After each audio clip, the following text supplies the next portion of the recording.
we've struggled with today's Yeah. like talk because we're also struggling in terms of where Life we is are. life. Yeah.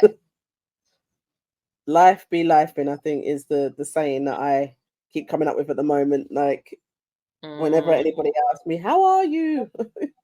all I can reply at the moment is "Life be lifing," and that's mm, about it. mm, mm. Um, Obviously, I'm sure lots of our listeners can relate as well, but it is just pretty tough at the moment for a lot of reasons. Mm, And that mm. question, "How are you?" and when you ask it, um, yeah, Yeah, because it's funny for me. I like in the beginning of this year, I decided that if someone asks me, "How are mm, you?" I'm going to let them know how I am. Like the mm, reality, but not, not everything. But if I'm not good, I'm not gonna say, "Oh, I'm all right," yeah, or "I'm good." I will honestly answer them that actually today's not a good day.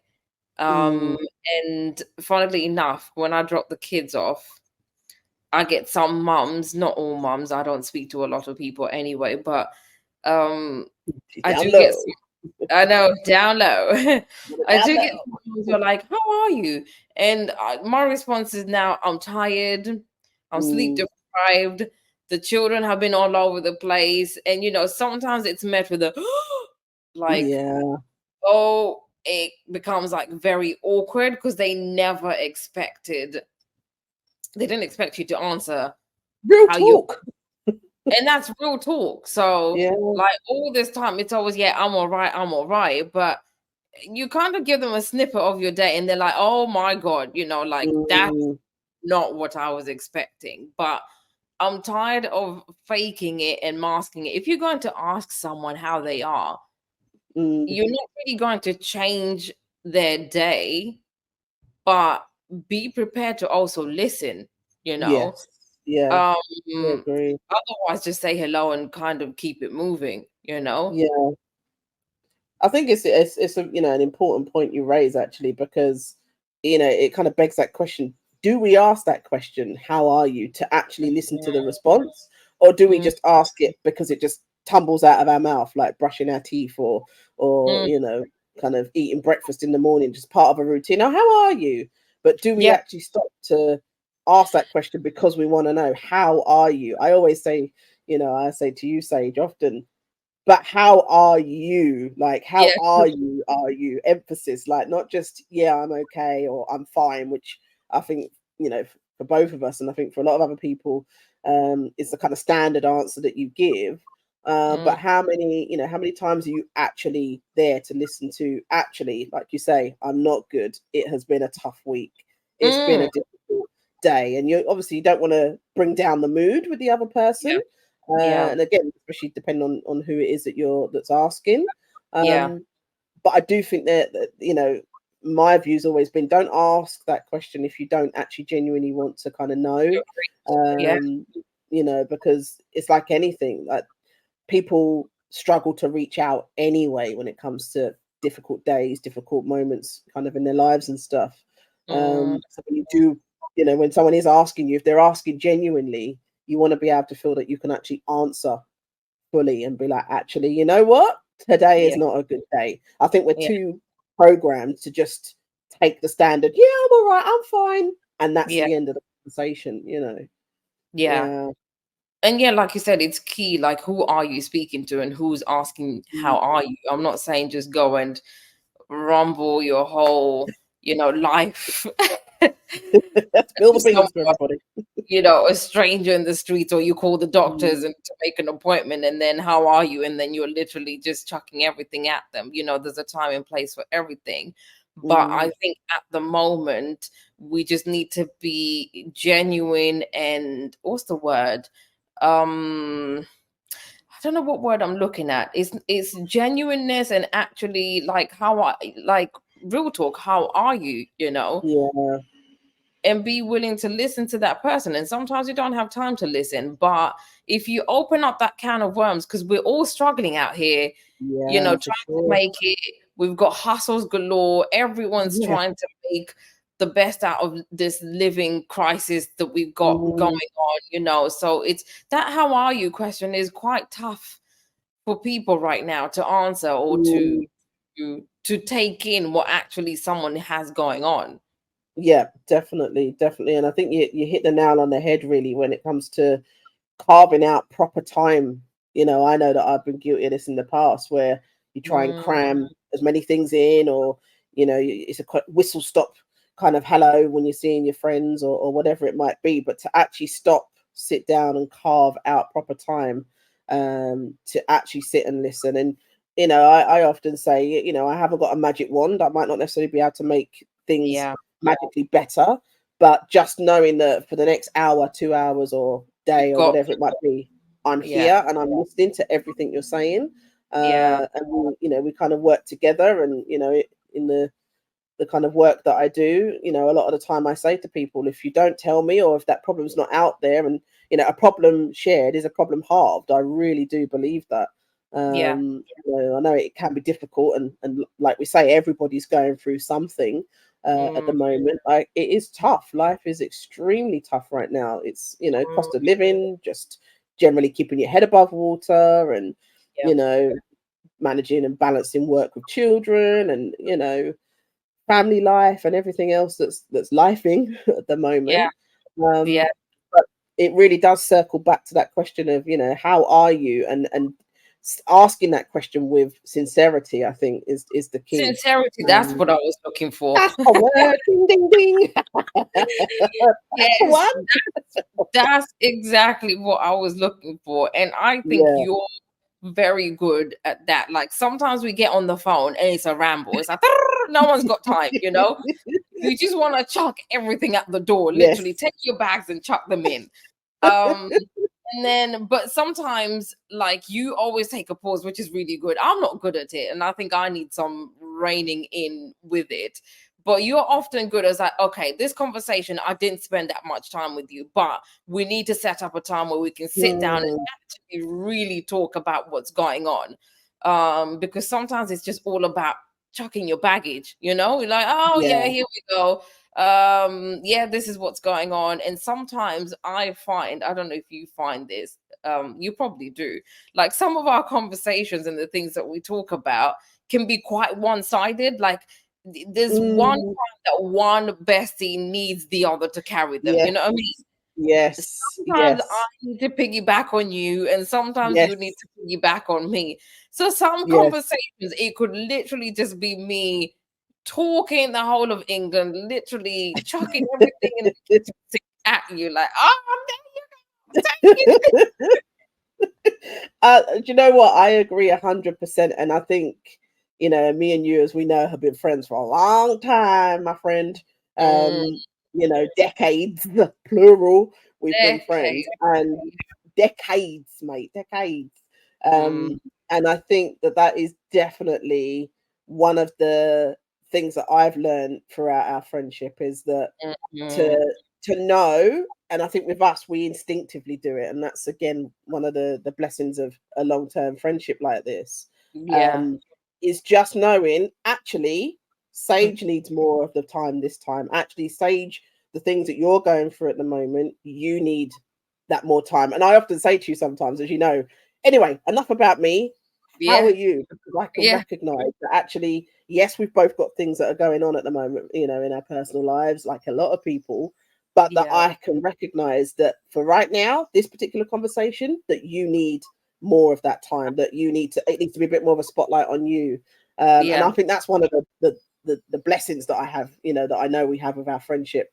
That is a blessing, because not every dynamic can recognize that, and some people might sometimes feel like, oh, you're not listening to me, or you were quite dismissive, whereas I think we've managed to get it down packed between us both, that we just know when one needs a little bit more of that sort of spotlight and carrying a little bit.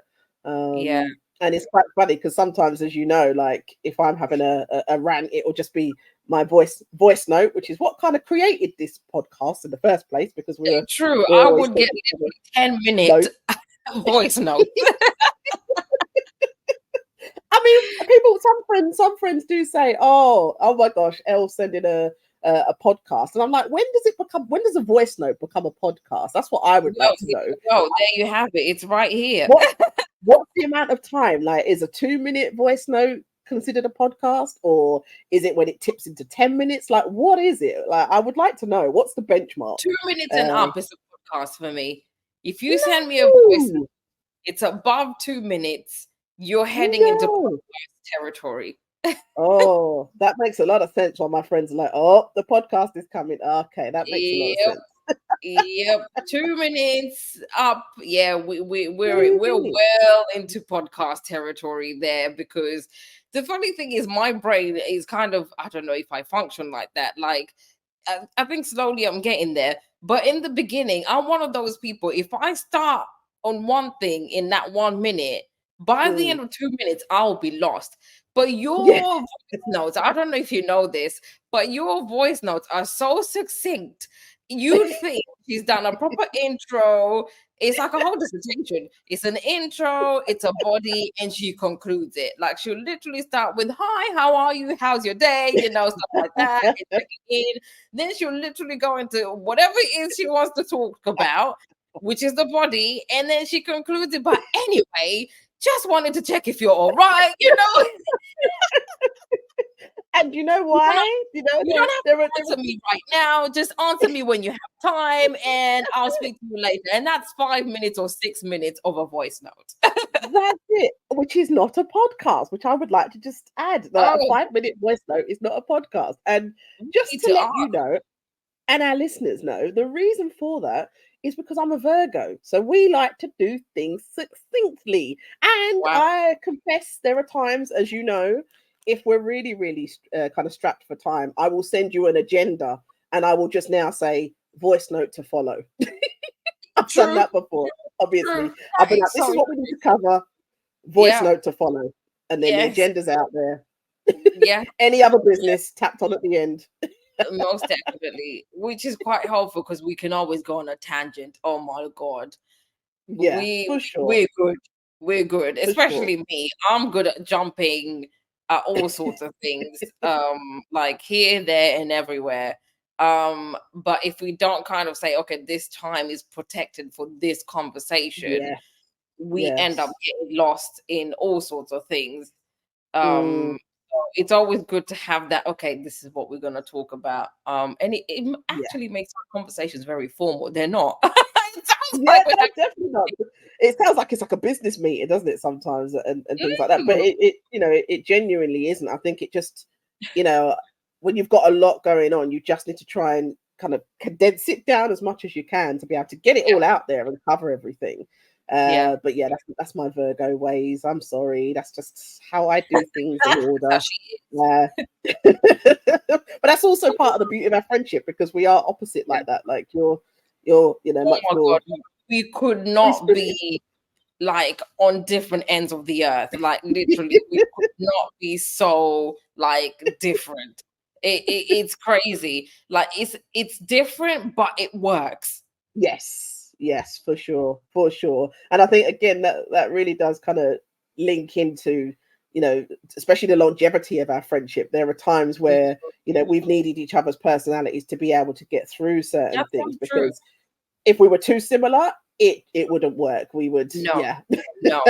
We need to be different to work, because otherwise, it would be, if it was two of me, it's game over. We're done for. And two of me, nothing would ever get done. I'd just be like, no, I can't. I'm too scared. I can't do it. I can't leave. Two of me is game over, because we'll be running over everything and just like ambushing all sorts of things. So no, it's not good. It's good to have a good balance, which is how I find our friendship. It's a good balance of both, like both sides, the extreme side and the not so extreme side, where you kind of take a breath back and think, okay, hold on, let's breathe, let's think about this. Whilst I'm more like, let's get it done, let's go. You come charging in. I'm like, no, whoa. Let's think. Let's think before we jump, before we leap. Yeah, hold your horses, mate. And I'm like, we Yeah. can't. Yeah, we gotta go now. I know. And I'm like, I'm ready to go. Let's do it. And you're like, no, come on now. Breathe first. Let's come up with a plan. Let's have an action. Let's wait. Let's Yeah. do it in stages. But Yeah. it works. You know, Yeah. the kind of bottom line is it works. And I think, you know, anybody out there that can relate to having that kind of friendship or just people that they can, you know, that get them, it really does make a difference. Especially when life be lifing like it is at the moment. You know? At the moment, it's just hard. And I think for me, I'm just juggling life, motherhood, hustle, you know, trying to get things, trying to keep sane, you know, trying to make sure that you make time for yourself, which is null and void. Just different things pulling at me or at us right now. And I just feel overwhelmed. Yeah. Just, yeah. Just Yeah. with everything at the moment. And, you know, I think something we were talking about the other day is we were saying that we're just overwhelmed, but it's almost we can't even see the light out of the tunnel. Like, where is the light out of this tunnel? Where's the end point? Where's the end goal? I sort of feel like, me personally, I'm going to talk about myself, like I have never arrived at my end goal. I've never arrived at my end point. As hard as I work at all things at different stages in my life, I don't know how you feel, but I feel like I'm just not getting there. I'm not getting there. I can definitely relate some of the personal ventures that I've gone on that haven't worked or haven't panned out, or they've panned out for other people, but for us, I mean, again, that's part of the foundation of our friendship. I think just things never kind of pan out the first time or even the second time, and it's that kind of constant push and battle to try and make it and get the same or get on the same level as other people, or to try and achieve the things that you need to achieve. But there's always been hurdles. That's unfortunately just the way it seems to have been. There's always been some sort of hurdle or hurdles, plural, that's kind of got in the way. I think it's really, really hard to maintain and sustain positivity when you're faced with nothing but hurdles. It's so much easier to just be like, stop this, flip the table, I'm done, I give up. And as with me, when my wheels come off, that's it. I am no good for anything. Like when one of my wheels pops off, that's it. I'm unfortunately a glass half empty kind of person sometimes, which is why you balance me out, my friend, which is good. Just to be like, no, let's just sleep on it. We'll come back tomorrow. We'll do what we need to do. But it is hard. It is hard to dig deep when you don't see, you'll keep plugging away, but you don't see, the kind results. of effort. Yeah, the results and stuff. Or the your efforts. It's a bit disheartening, but we carry each other through, and we keep going as best as we can, to just don't stop, because once you stop, that then nothing happens. Stop means you become stale. Stop. If you stop, you become stale, and if you become stale, nothing will ever generate at all. At least with us, plugging away at different things, and I'm sure a lot of people listening can relate. When you're just, if you keep pushing forward, like that Rocky quote, Rocky Balboa, if you keep pushing forward, you keep moving forward, something will kind of break through in the end. But it is tough. It is tough. It can be tough. And that's why you just need to be able to be open with the people that ask, like we said, that all important question, how are you? Be honest about your answer, and as a friend or a colleague or whoever it might be, be willing to listen, I think is the key as well. Genuinely listen. Genuinely listen. I think that's the general thing. Anyway, we've gone round in circles again. On a life tangent. Yes, I hope our conversation has been somewhat useful. I don't know how people will take this, because we're the ones who are always laughing. We're the ones always sending the memes and kind of keeping the comedy going. But you know, sometimes this is real life, you know, at the end of the day. As fun as life can be, there's also those real moments where we actually sit down and we're like, oh, there's a lot going on. So if you have a lot going on, we understand. Yeah. We're there with you. Yeah. And you know, we're all just trying to swim this river called life, basically. I hear you. I hear you, Sage. Yes. Okay. Well, we've talked enough, I believe. We shall be back next week with words of wisdom, not more giggles. more giggles, more wisdom. So thank you for joining us. Don't forget to like, subscribe, comment. Let us know if you relate, and we'll see you in the next video podcast. Take care, guys. Bye. Bye.